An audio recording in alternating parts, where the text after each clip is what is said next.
Hello, everybody. Welcome to Money and Change. My name is Ira Robinson, and we are here, as always, with Stu Shear. Hello, Stu.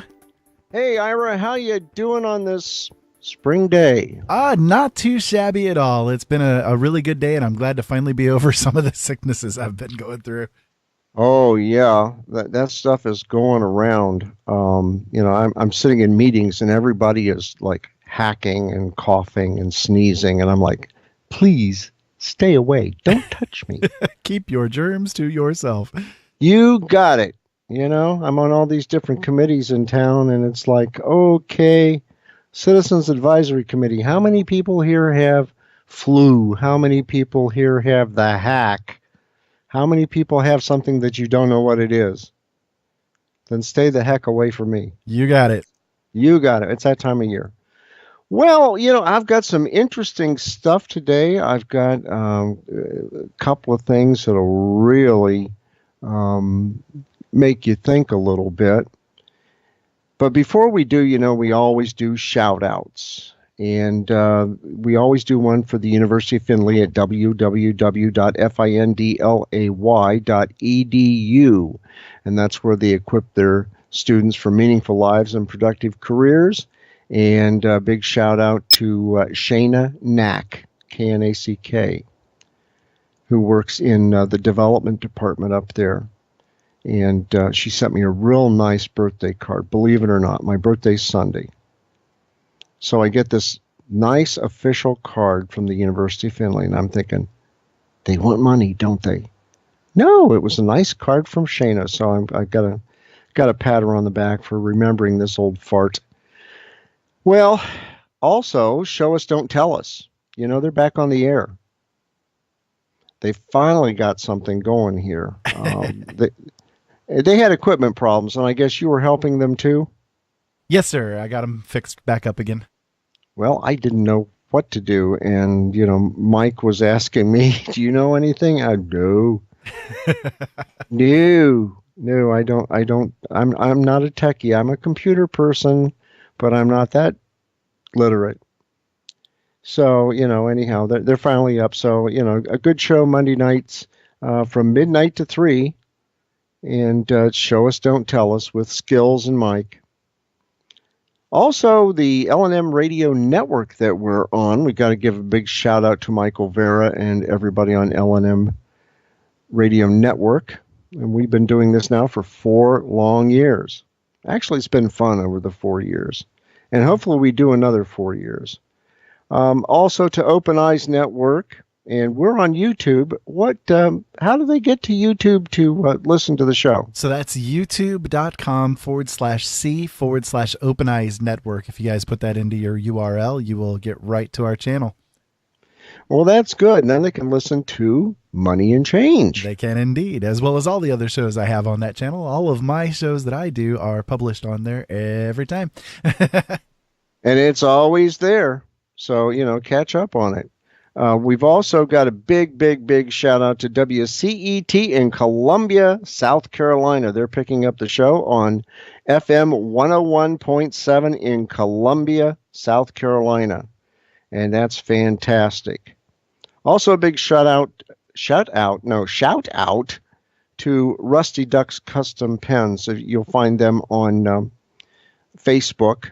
Does some excellent work. I've seen some of his most recent pens that he does, custom work. Fantastic.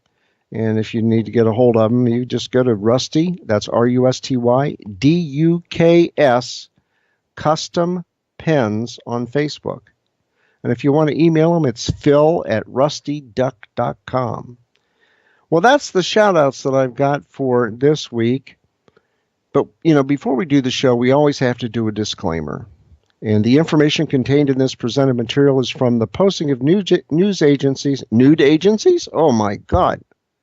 News agencies on the Internet and are not necessarily the views or opinions of the owners of this program. We are not responsible for and expressly disclaim all liability for damages of any kind arising out of use, reference to, or reliance on any information contained in this broadcast. The information provided is not offered as financial advice, financial planning, or for investment purposes, so you want to use this information at your own risk. Now, from the charts at xe.com, when we talk about currency at the beginning of the show, you know, President Trump was talking that the U.S. dollar was so strong, and I noticed some of the lib media saying, "Oh my God, what's he doing?" Well, it's true. The stronger the dollar is, the more expensive it is for our products overseas, and we don't sell as much. So by dropping the dollar just a little bit, we sell more. And if you ever go to xe.com and you see how currencies are, they change just about every 20 seconds or so.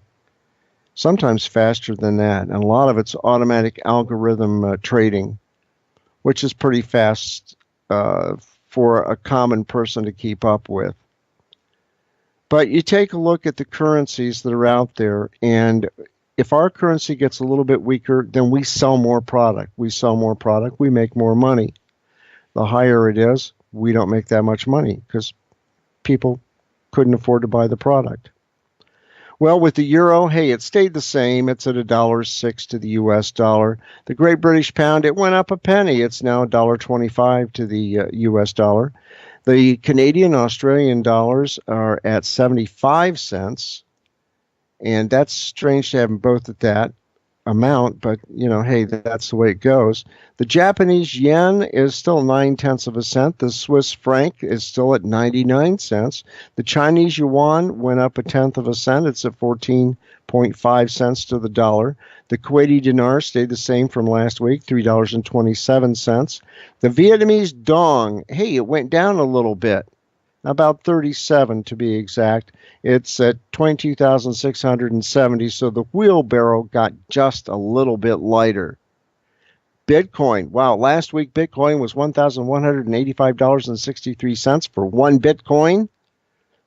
It's now to $1,174.86 for one Bitcoin. Sometimes people say, well, don't you get involved in Bitcoin? I'll say, no, it's too volatile. You waste a lot of energy just to get a Bitcoin because you do it out of the computer.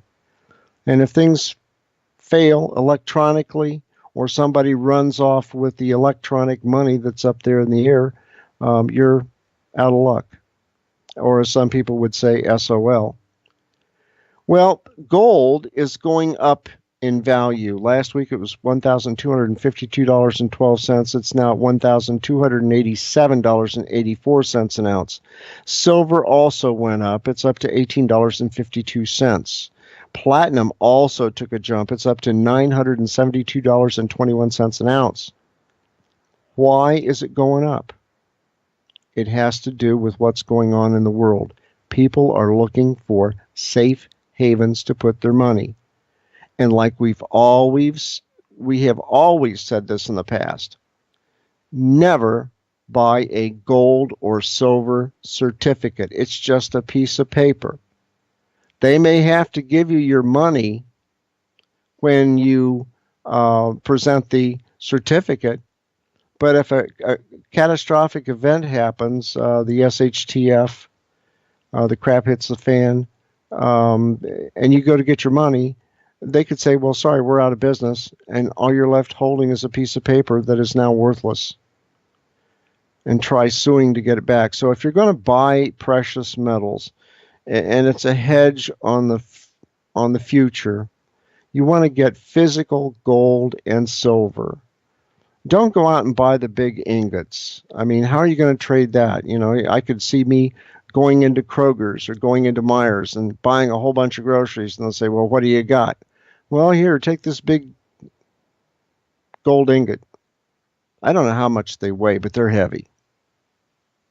It would tear a hole right through your pants. You want to go ahead and get the 10th ounce coins if you're going to do that. That way it's easier to trade.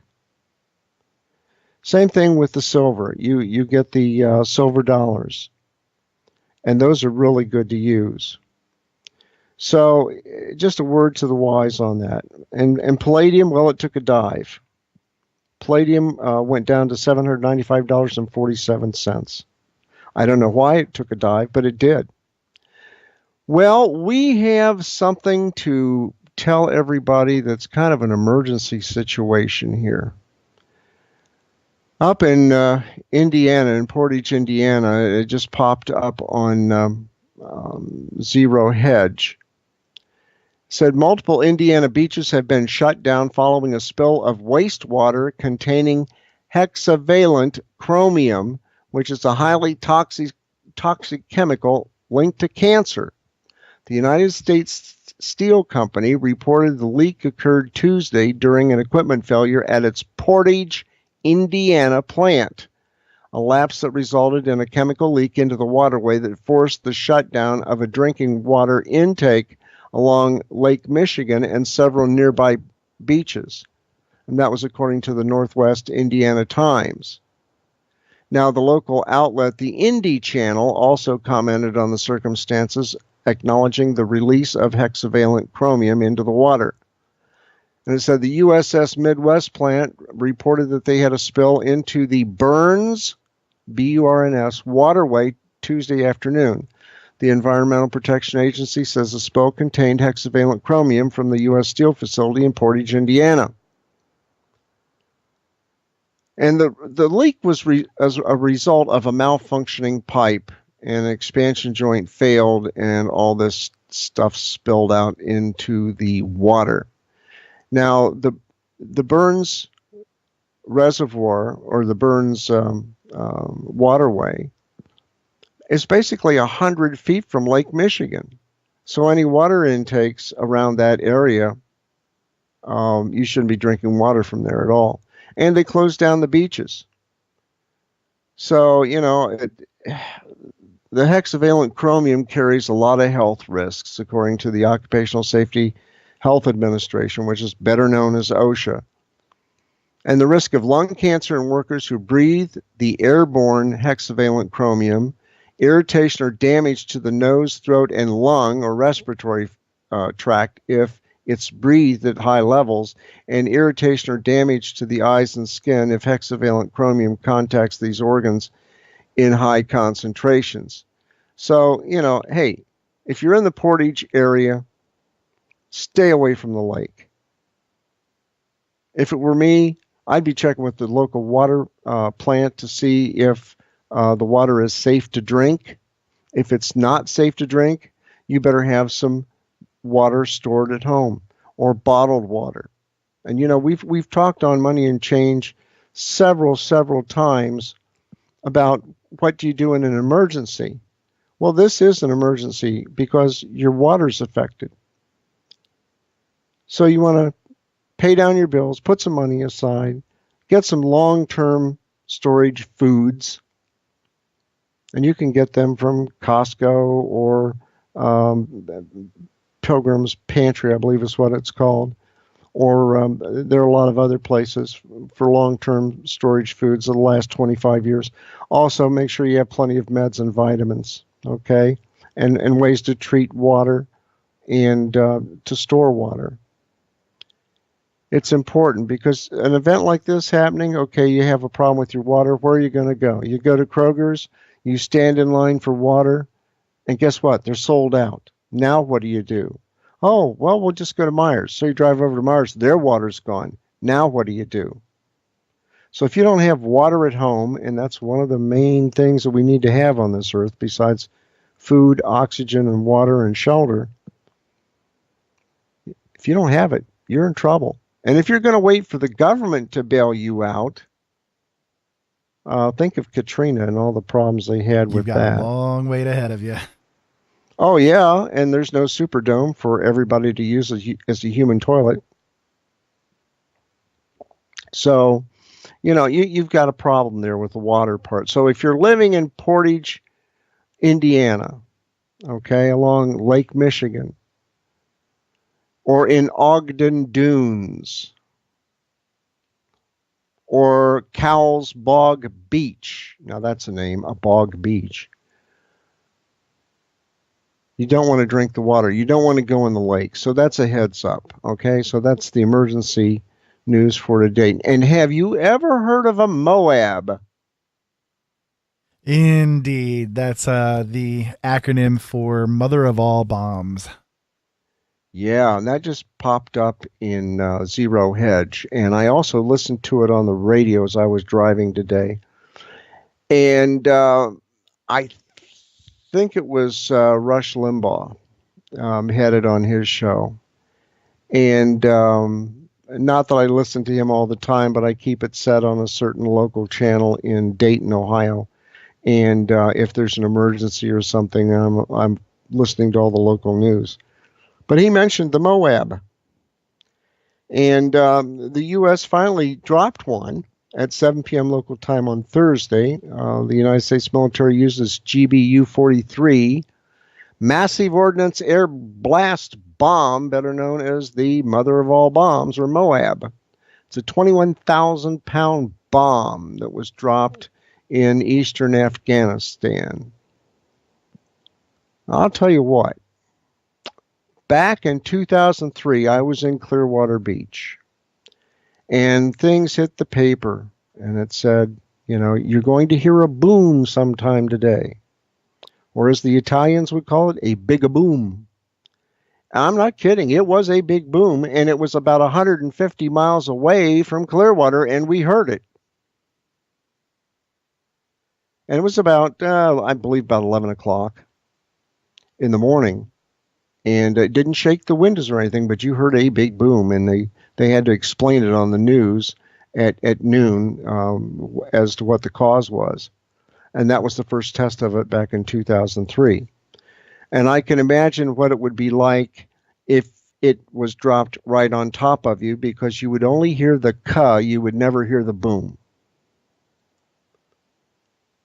That thing at 150 miles away was loud. That was loud.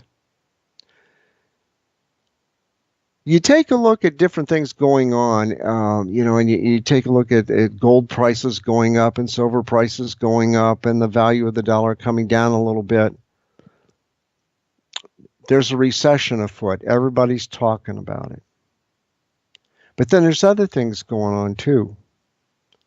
And one of the things that came out in the Times, the London Telegraph, not the Times, was a secret recording that implicates the Bank of England in LIBOR rigging. Now, remember we talked about LIBOR, what was it, about a year or two ago? Right around it. And the London Interbank Offering Rate, they were rigging the prices of gold and silver and other precious metals. Well, it finally came out, and it said, they're saying nearly 5 years ago, so maybe it was 4 years ago that the scandal first broke. Time flies when you're having fun. But according to Barclays, then CEO Bob Diamond, it was a high level of individuals at the Bank of England who may or may not have been aware that LIBOR had been manipulated. Barclays Bank of England called on October 29th, 2008 on LIBOR. Barclays says Diamond made note of call, received call from Paul Tucker. Barclays says Tucker said certain Barclays didn't need advice, said LIBOR didn't always need to be so high. And yet, concerned about how deep the rabbit hole would go if a central banker was implicated, Diamond tried to cover it up. Barclays says Diamond didn't believe he had got instruction. And this, I'm just reading it right off the page here. It says, even as Barclays says Del Missier, M-I-S-S-I-E-R, concluded instruction had been given, told rate setters to lower rates. And it gave a file note. It said call to RED, R-E-D, from Paul Tucker, Bank of England, whoever RED is. But that was on Zero Hedge. And, we always said that, okay, yeah, it seems like it was fixed. And now things are starting to come out. Well, if they have the names of people that were fixing things or being notified of things, why don't they investigate them? I believe Iceland was the only one that put people in jail. And now they're coming out and say, oh, well, we were targeted. Yeah, you were guilty as all get out. But now that the LIBOR thing is coming out again, I mean, if people are guilty, they committed crimes, okay, then go ahead and investigate it, go ahead and prosecute, and go ahead and throw the book at them. I mean, that's the way I do it. What would you do, Ira? Yeah, I would definitely agree with that assessment myself. I mean, it's ridiculous what they got away with, to say the least. And who got screwed? The people, as always. We did. Yep, that's true. Well, hey, Wells Fargo is finally doing something right. According to Zero Hedge, Wells Fargo is clawing back an additional $72 million from John Stumpf, the former retail banking head. Remember how they had all that big hullabaloo? Oh, yeah. Yeah. Yeah. Well, anyhow, it just came up. It says hours after Barclays chief executive Just Staley was slammed with a regulatory probe. Ooh, that sounds kinky. And learned he would see substantial cuts to his compensation after he tried to unmask a whistleblower. The board of Wells Fargo said it clawed back an additional $72 million of pay from the two former execs it holds responsible for last year's banking scandal, namely the bank's unprecedented cross-selling practices, which went on for years and which, too, resulted in numerous whistleblowers being silenced.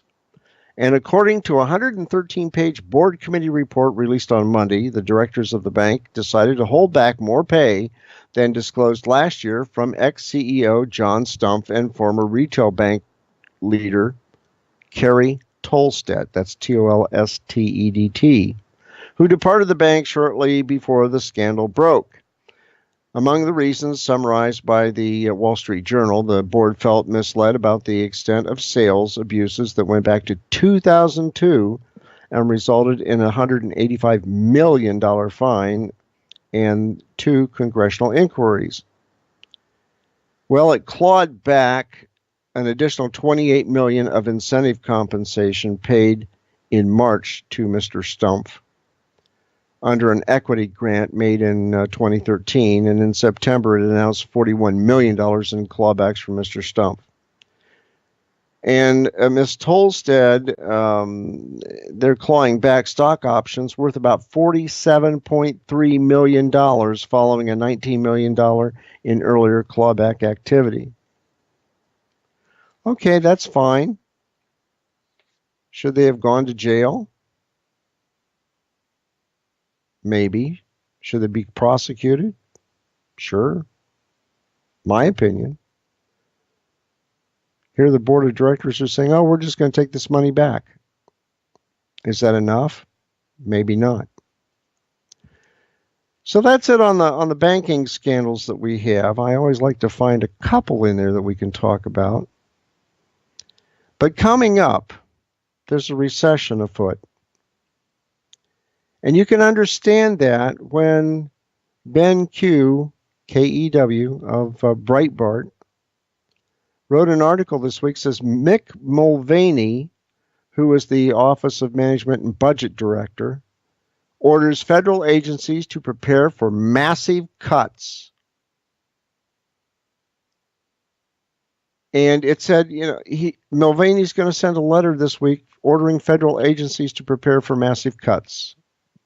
And the report came from Axios, A-X-I-O-S. And it says, as a part of Donald Trump's plan to streamline the federal government, Mulvaney will demand that federal agencies significantly reduce their costs and increase efficiency.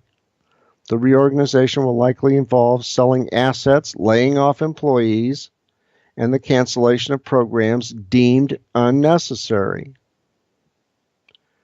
That sounds like a reasonable move unless you're the one that's getting laid off. But government is just too overridden with complicated things. Each department doing something a little bit different. Even if you had to bid on something for a government source, for a project, there's a lot of bidding problems that are in there. Purchasing, I mean, all the regulations you have to go through just to purchase a widget, if a widget exists.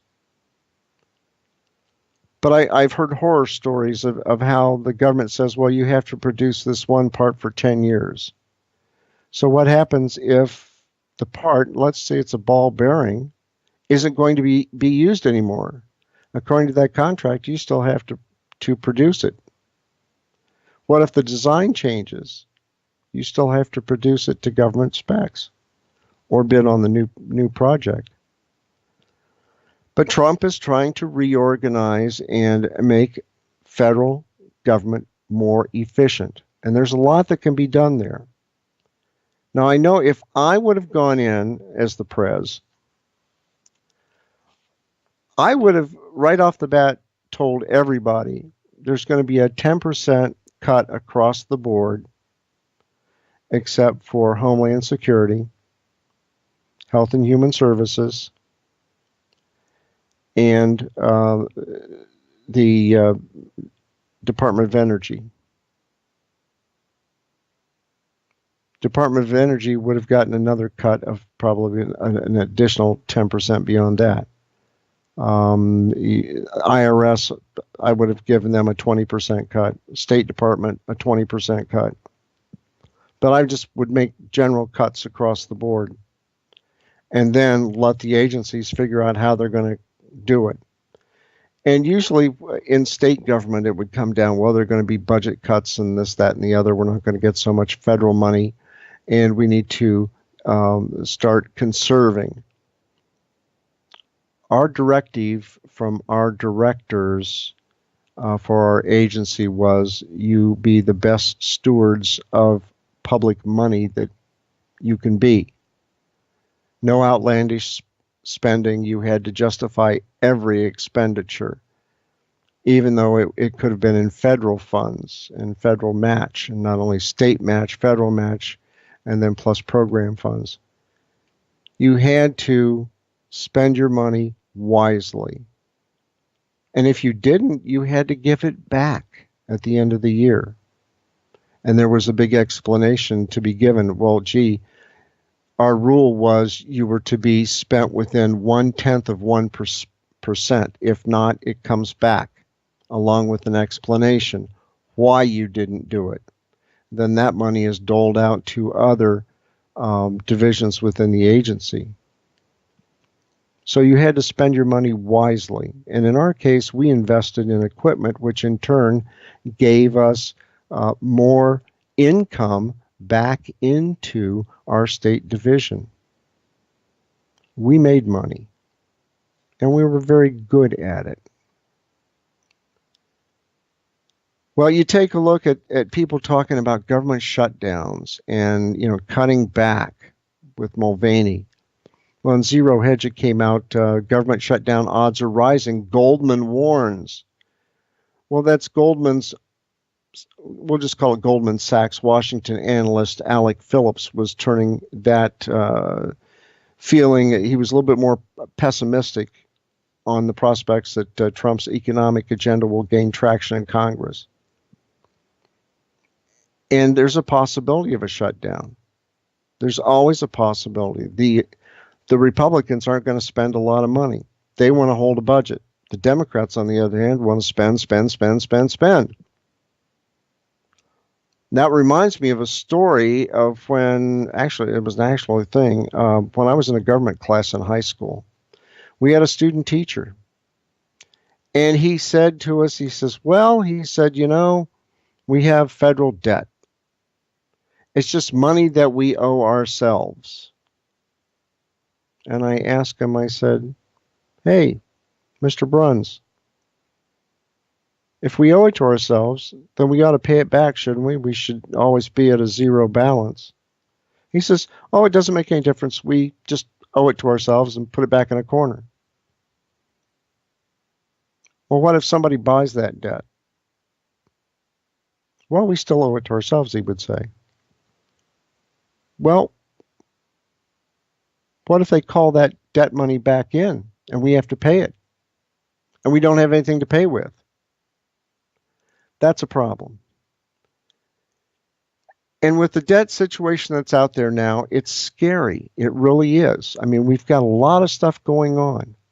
Wolf Richter at wolfstreet.com said great debt unwind, personal and commercial bankruptcies surge in March.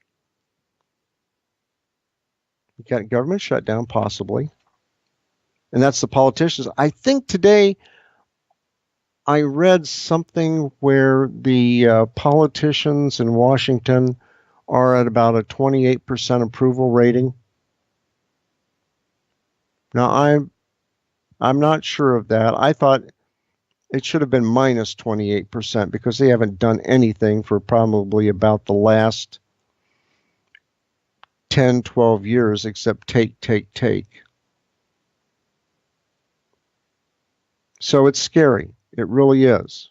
But then you take a look at this debt unwind.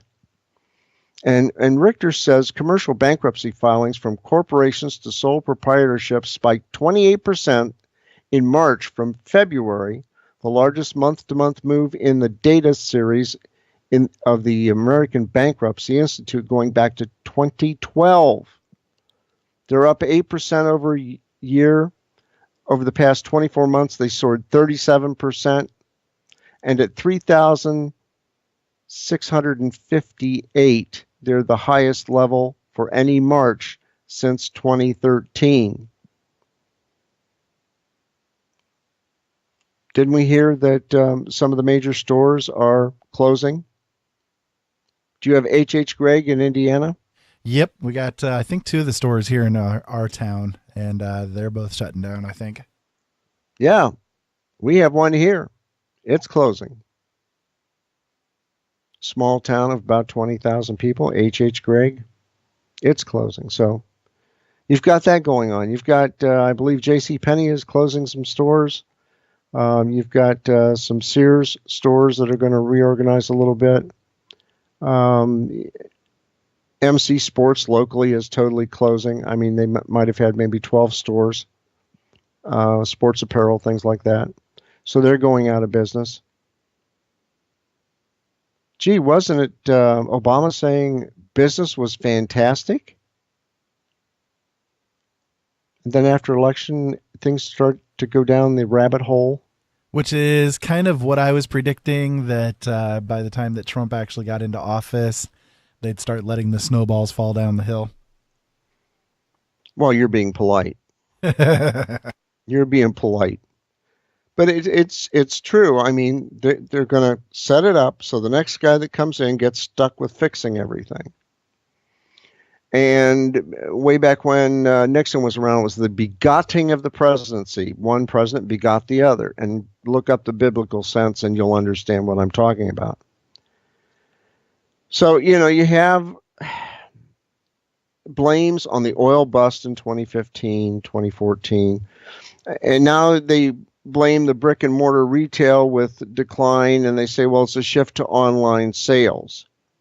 And somebody came out and they said, well, guess what? Amazon is a bigger business than Walmart. Well, it could very well be. But, some of the things that you get online aren't exactly what they're purported to be. They had a special, and I fell for it. They had these lanterns. I think they were Old England lanterns or whatever, and they had it in the catalog. And I thought, oh, okay, price looks okay. You can adjust the light amount. They run on 2 D-cell batteries. Hey, in an emergency, those would be great. And I bid on it. And I bought 3. I'd figure, okay, I'd give it 1 to a friend and keep 2 for myself. Well, they came, and they were in these really nice boxes, and I opened them up. One didn't work. One, the adjuster on the brightness was just flimsy as all get out. And one of the units actually worked. And the more I looked at how they were put together from just stamped aluminum, which was very thin to begin with, they were flimsy. The only thing that was decent were the globes. And they looked like those old-time lanterns that you had wicks in. but these had LEDs. And the one that worked, it was nice. It was bright. And the more I thought about it, I thought, if stuff is going to be like this, I would like to see some quality. Even for $11.95 or whatever it was per unit, I wanted more quality than the pieces of junk that I got. So I boxed it back up and I typed a little thing to Amazon. And they said, well, there's a slight restocking fee, even though one of them didn't work. But I sent them back. You know, sometimes you win, sometimes you lose. And I lost on this one. So you got to check things out when you buy things online, especially as seen on TV, because that's what it was. It looks good on TV, but in actuality, what I got was not what it was purported to be. But you take a look at what's going on with the bankruptcy filings and then the Fed and their monetary policies. You know, they encourage businesses and consumers to borrow. And the debt doesn't go away, it just accumulates. And it got to the point, what was it, a couple of weeks ago, that, 50% of the Americans couldn't even afford to pay $500 in an emergency? They didn't have it. They were living check to check. Whether that's EBT check or employment check. They're in debt past their eyebrows. The idea is to pay everything down that you have in debt so you don't have to pay anymore. Yeah, you get a house loan because you got $100,000, $200,000, $300,000 house loan. You got to pay it down and pay it off. Or you just let it go, and when you go bankrupt or you end up dying, you let the bank have it. Then the bank gets stuck with it. And of course, you get a mark on your loan history too for doing it. So, you know, things are starting to fall apart on the retail side. We've had some bank scandals. The government is now going to be a little bit more efficient than what it was. And I hope that's the case, because they could probably cut the federal government at least 50% and still have something that's functional and efficient. You don't need the assistant to the assistant to the assistant to the assistant hole puncher. And sometimes you have that. Government has just gotten too big. And it's not only on the federal level, it's also on the state level. So, you know, you can economize and you can cut back a little bit. But it's scary. It's getting scary out there. Another thing from Zero Hedge came out, said, sorry, Goldman, the loan collapse is real. And they're saying that commercial and industrial loans are down $1.6 billion. Commercial real estate loans are up $189 million. Consumer real estate for 1 to 4 family first junior lien mortgage, they're down $946 million. Junior mortgages are $1.9 billion. That's with a B. Credit card, it's down a little bit, about $2 billion. Automobiles are down $1.9 billion. You know, you take a look at these car dealers. I imagine you have them over in Fort Wayne. Come in and take a look and see what you want. Just all you have to do is sign your name. Yep. And you can get a car. Now, is that subprime or what? Gotta love those buy here, pay here places. They definitely keep cropping up around here. That's for sure. Yeah, they do. And they take advantage of somebody that's living paycheck to paycheck. Yeah, they sure do. And a lot of car dealers are doing it. We have one that has maybe 3 or 4 locations, and the guy's always on with these fancy ads and so forth. Check this out. at this dealership and go here and go there and spend your money, or look to spend your money at our place because we give you a better deal. We'll give you oil changes for the next, 4 years. Okay, so that's $40 every 3 months, right? That's not much. We have a better warranty and so forth. Maybe, maybe not. But the guy's always pushing. He's pushing to make a deal. Do you get a real deal there? Who knows? An experience one time, I went into a car dealership, and this guy was an old salesman. He'd been there for years.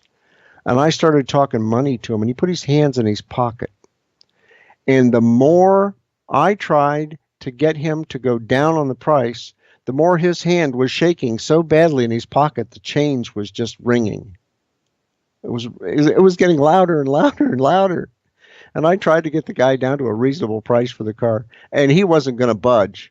And his hand was shaking in his pants, and that the money jingling just kept getting louder and louder. I finally walked out of there. I said, "Nah, if you're not willing to deal, I'm not going to mess with it." So, you got buyer beware in every circumstance. But you take a look at what's happening, and we've been talking about it for, what have we been talking about? About a year, about recession. And if things really go bad with the Fed, and they keep increasing rates, and things don't work out with Trump trying to make deals so that the U.S. can build new factories, can also free up money in the market for people to spend and so forth. If he can't do that and things collapse due to Fed negligence, the Federal Reserve negligence, or the bad loans that are out there, and we've talked about the car loans, the house loans, the student loans, student debt.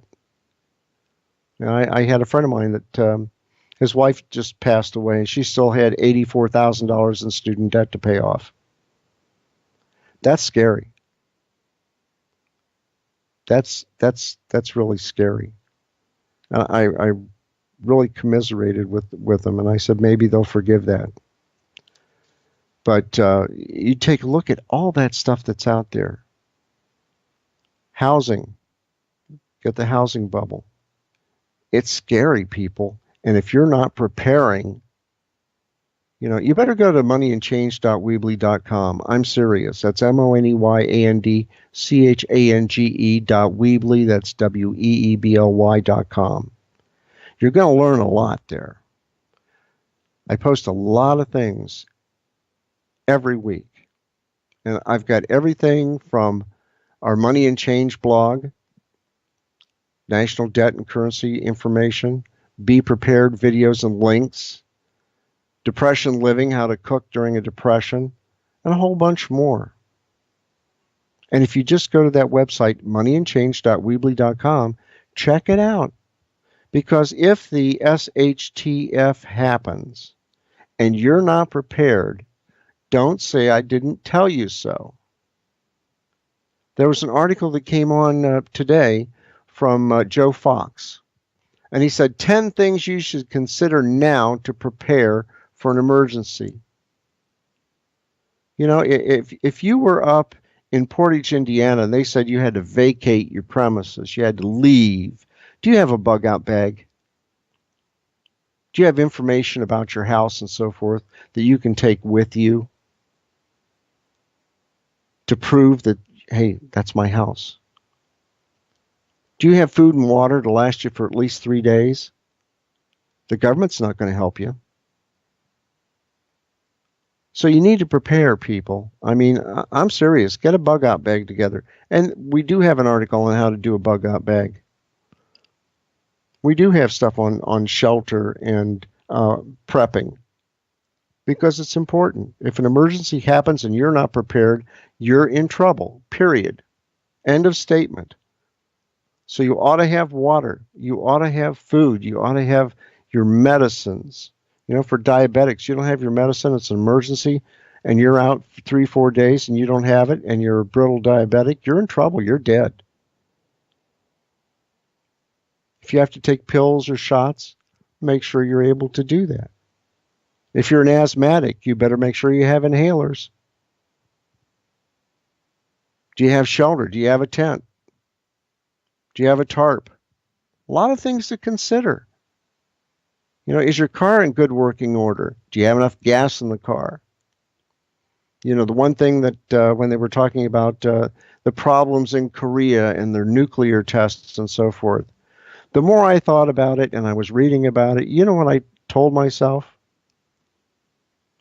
Take your car, go over to the gas station, fill it up with gas, and also your spare gas can for the mower. Fill it up right then and there. Because if something should ever happen, and according to some, there are 2 satellites circling the globe that come over the United States at certain times, and if they have an EMP nuke in it and they just happen to blow it at the right time, we're back in the Stone Age. Go look it up on the web. It's there. But you have to be prepared. And if you're not prepared, you're screwed. And I'm not saying go out and blow a whole bunch of money on a lot of stuff. What you really want to do is, if you don't have a lot of money, you can go to the grocery store. You can look for specials. You can get canned goods. And those canned goods can last anything from a year to 2 years, possibly up to 5, as long as there are no bulges in the can and no odd seepages and things glowing in the dark coming out of the can. But make sure that you have some money put aside each week and say, okay, I'm going to go to Aldi's. Do you have Aldi's up there in Fort Wayne? Yeah, we have a few of them here, actually. Okay. Well, we only have one. They're awesome. But it's getting to be a popular place because their produce is a lot better than some of the big stores. It's organic stuff. At least that's what they say. I mean, it looks decent. And they've got some good selections. But you go into Aldi's and you have your money with you. You can get a lot more for your money at Aldi's than you can going to the big name stores. I mean, you could do better than going to Walmart, better than Kroger's, better than Meijer's on a lot of things. Okay? It may not be the fancy labels, but if you want green beans or red beans, you want rice, or you want different types of jams and jellies and canned meats. Hey, their canned meats last 4 years. So if you spend a little bit of money and you do it wisely, you can go into Aldi's or other stores similar to that and save some money when you do it, and you can stock up on your supplies. Because if we have a recession, that's one thing. If we have a depression, that's another. All you have to do is go back and ask the people that are still living about the depression of 1929, 1930. Just ask them. And they'll tell you how bad it was with rationing for gasoline during the war and everything else. People had gardens in their backyard. You can go to Patriot Supply and get long-term seeds. And they're heirloom seeds. And you can plant those seeds, and then when the fruit comes up, you harvest the fruit, you take out the seeds, you put them aside, wash them, and then dry them. You can reuse those seeds. Try doing that with something like, I believe Burpees has some seeds out there that you can plant in your garden. I don't know, what type of seeds do you use in yours? Yeah, we use those types. They're really good. We've had a lot of really good results from that brand. From Heirloom or Burpee? From Heirloom. Yeah. They store for 5 years. Yeah. And you can put them in the freezer, they'll store even longer. And so, I had a can that was just getting ready to expire because the shelf life is like 5 years. And I'm thinking, I don't have all that room for all that stuff. And I'm not going to dig up my beautiful lawn yet to plant a garden. I have a raised garden area. So I called up a friend of mine that happens to have about 10 acres, and I said, hey, could you guys use this? And she said, yeah. I mean, we've only got 6 people here at the house. I'm like, cool. Just save me a watermelon. And I dropped it off to her, and she thanked me and everything. And she said, daggone it, I'm going to share the produce out of this with you.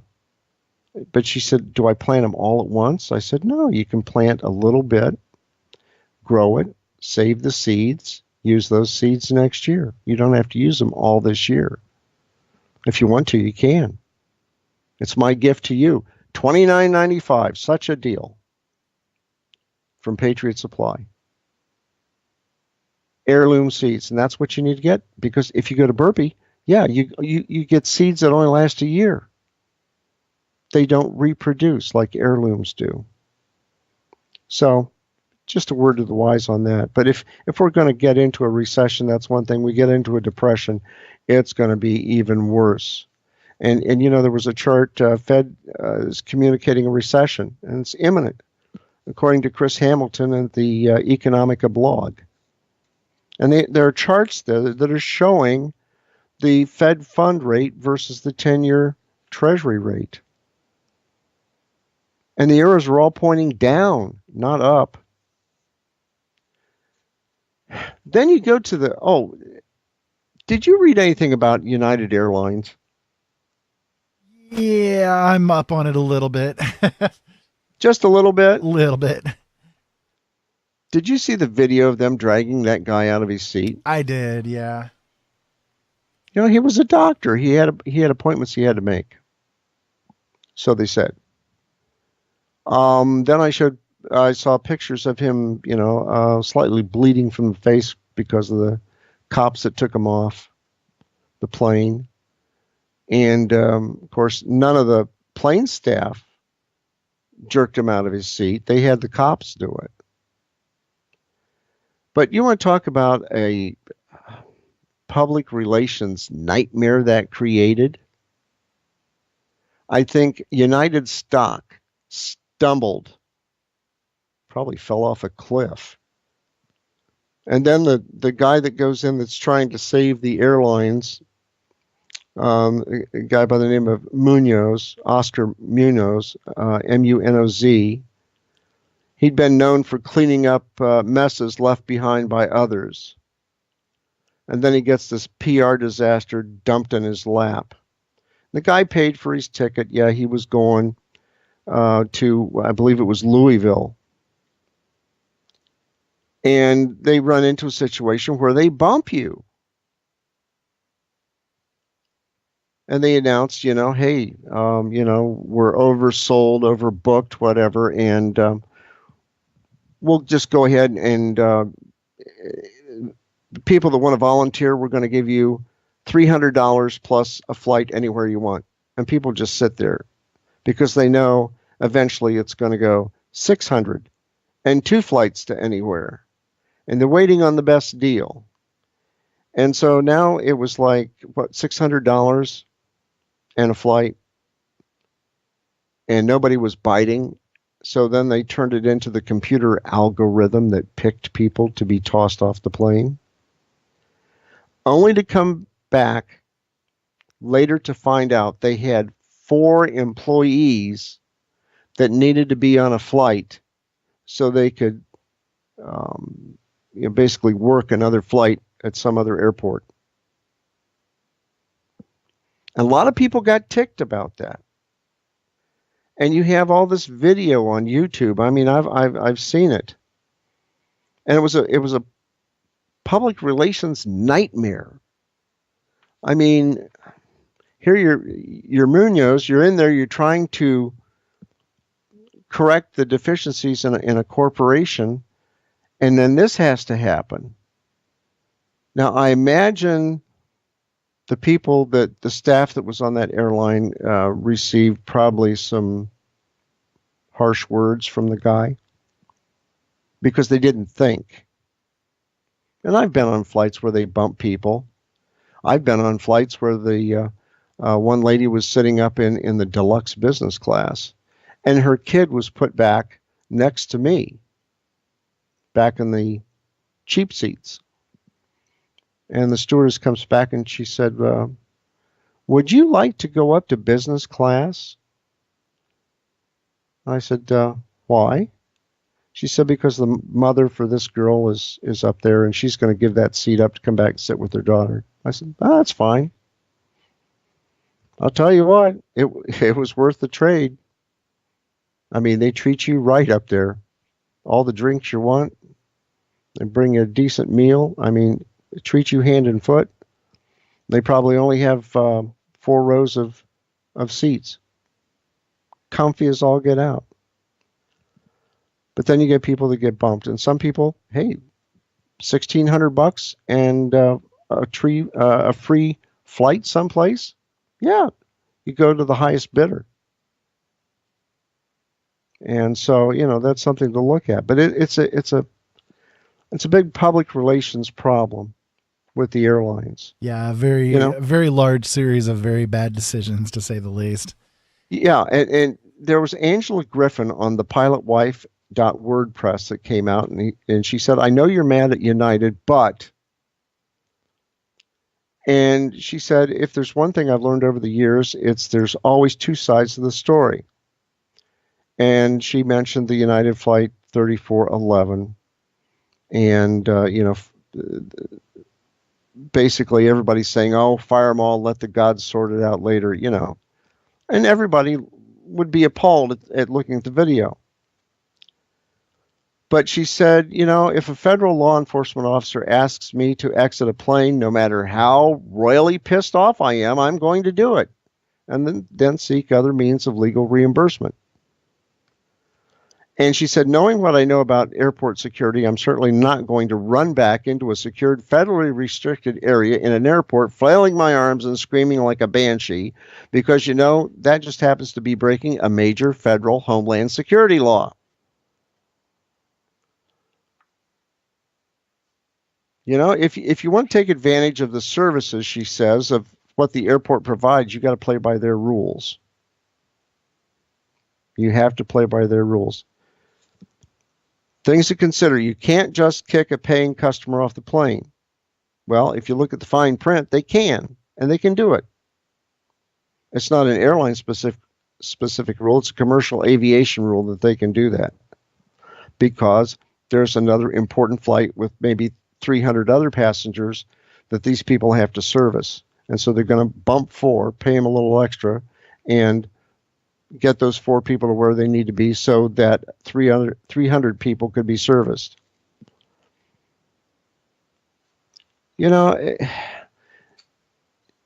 There's a lot of things. It's the airline's fault for not planning better.